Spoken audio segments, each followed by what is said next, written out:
Há inumeráveis escritos sobre o homem Sócrates, e de tudo que se registrou dele, sua morte é o fato mais memorável. A respeito disso, não seria forçoso dizer que sua morte representa na história da filosofia o que a morte de Cristo representa para o cristianismo. Isso é suficiente para nos dar uma dimensão de quão importante ele foi. No entanto, para não cair na redundância quando o tema é Sócrates, devemos ir diretamente cuidar sobre o que temos em vista: seu sofrimento. Este é o desafio. Será que alguém que vivia como ele viveu poderia sofrer vicissitudes em vida? Como era essa vida, supostamente hermética ao sofrimento?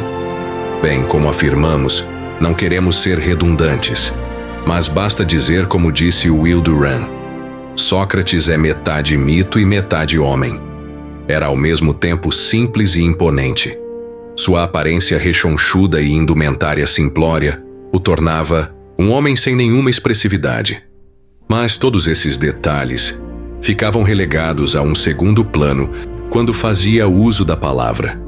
Era um exímio orador, capaz de infligir derrotas amargas em arengas com qualquer sofista.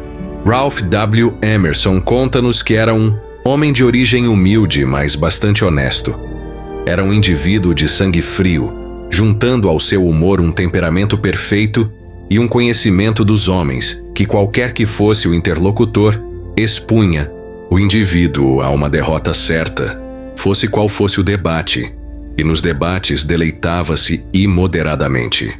Enfim, era irrefutável, um feiticeiro da palavra. Como se vê, sua vida, ao que parece, era simples e feliz. Mas, certo dia, foi surpreendido com uma acusação movida por Anito, Meleto e Lícon, que o levaria a enfrentar interesses que se sobrepunham à justiça. Seu sofrimento começa na primavera do ano de 399 a.C., quando já tinha vivido 70 anos, acusado por aqueles de introduzir novos cultos e também de corromper a juventude. A pena para tal acusação era a morte. Kierkegaard afirma que a acusação contra Sócrates é um documento histórico. Sem um defensor, Lísias, hábil em retórica, se ofereceu como advogado. Este apresentou um belo discurso de defesa, mas Sócrates não aceitou. Isso levou Lísias a questionar: se se trata de um belo discurso, como pode faltar-lhe adequação ao teu caso? Sócrates replicou: ora, belos mantos e calçados, não me seriam também inadequados? No fórum, 500 cidadãos assistiam atentamente o desenrolar dos trabalhos daquele dia no tribunal. Enquanto isso, Anito, Lícon e Meleto se revezam no libelo acusatório. Concluída a acusação, Sócrates reconhece a força persuasiva dos seus adversários, a ponto de afirmar ironicamente uma de suas especialidades, que quase havia se convencido de que não estava com a verdade. Com pouco tempo, o filósofo vê-se com reduzidas chances diante daquela situação. Em curto espaço de tempo, marcado pelo correr da água de um vaso para o outro, assim era o relógio no tribunal, sua tarefa era das mais difíceis. Mesmo Sócrates, acostumado a grandes embates e discursos na ágora, não pôde livrar-se da inveja e perseguição política de seus caluniadores.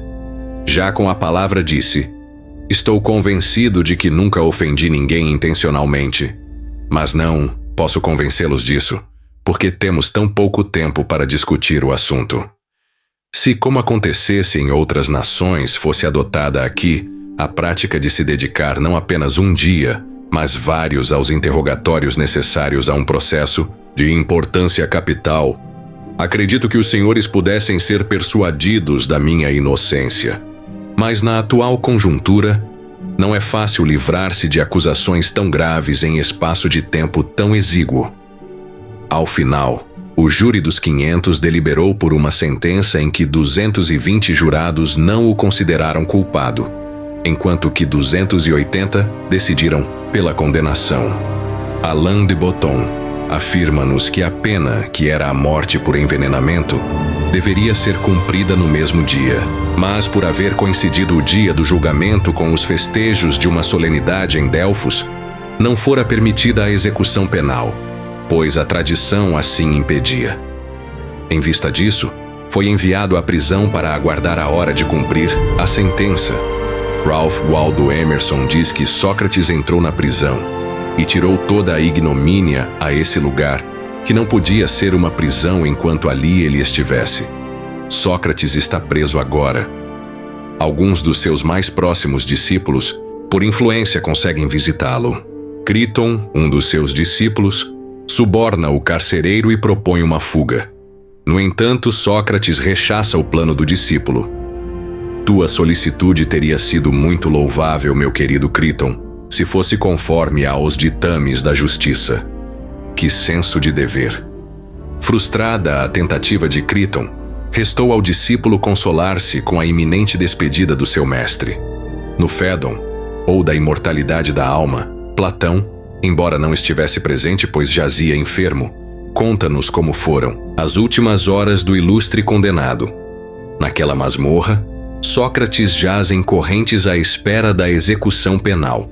Chegada a hora, Sócrates recebe a visita de sua esposa Xantipa, mas ela se pôs a lamentar.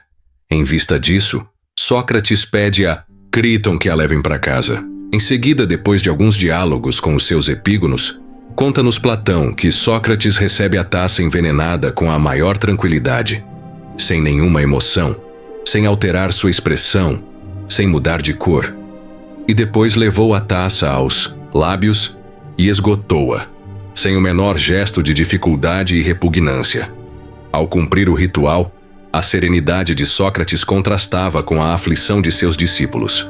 No entanto, pede a todos coragem e tranquilidade. Animai-vos, disse ele aos seus amigos que se mostravam tristes, e dizei que estão enterrando apenas meu corpo. O carcereiro afeito, por dever de ofício, com tal ritual, admirado, dirige uma palavra ao célebre prisioneiro. Sua estada aqui me fez compreender que estava diante de um homem superior. Aos poucos, os sintomas do efeito da cicuta foi tomando conta da vida do réu injustiçado. Sócrates caminhava de um lado para o outro até um certo tempo, mas logo se recolheu, quando começou a sentir que seus pés e pernas já não lhe respondia. Todo o seu corpo foi ficando dormente, rijo e frio. A morte se aproxima. Ao percebê-la, profere suas últimas palavras. É chegada a hora de partir, eu para a morte e vós para a vida. Quem de nós se encaminha para o melhor destino, todos nós ignoramos, exceto Deus. Embora tenha Sócrates enfrentado a morte fria e impavidamente, onde está o seu sofrimento? Se a morte não lhe causou nenhuma aflição, onde reside o seu sofrimento? Seu sofrimento reside na irreparável injustiça que lhe causaram. O mártir da filosofia sucumbe diante da injustiça. Kierkegaard, profundo conhecedor do espírito socrático, sugestivamente indaga: será então que o Estado ateniense, com a condenação de Sócrates, cometeu uma injustiça que grita aos céus? Será que o mais certo que podemos fazer é, voluntariamente, nos unirmos à multidão de sábias carpideiras e de filantropos pobres de espíritos e ricos em lágrimas, cujos choros e lamentações por um homem tão bom, tão honesto, modelo de virtude e cosmopolita, vítima da inveja mais sórdida, cujos choros e lamentações, como disse, repercutem ainda através dos séculos? Uma injustiça que grita aos céus, repercute ainda através dos séculos. Sócrates sofreu por ser injustiçado, sofreu de uma injustiça irreparável. Ao se darem conta disso, poucos dias depois de sua morte, os atenienses quiseram reparar seus erros condenando Meleto à morte, banindo Anito e Lícon e erigindo em sua homenagem uma pomposa estátua de bronze confeccionada pelo grande Lísipo. No diálogo Fédon, Platão registrou: do homem Sócrates, podemos dizer que foi o melhor de todos que conhecemos em nossa época, o mais sábio e ainda o mais justo.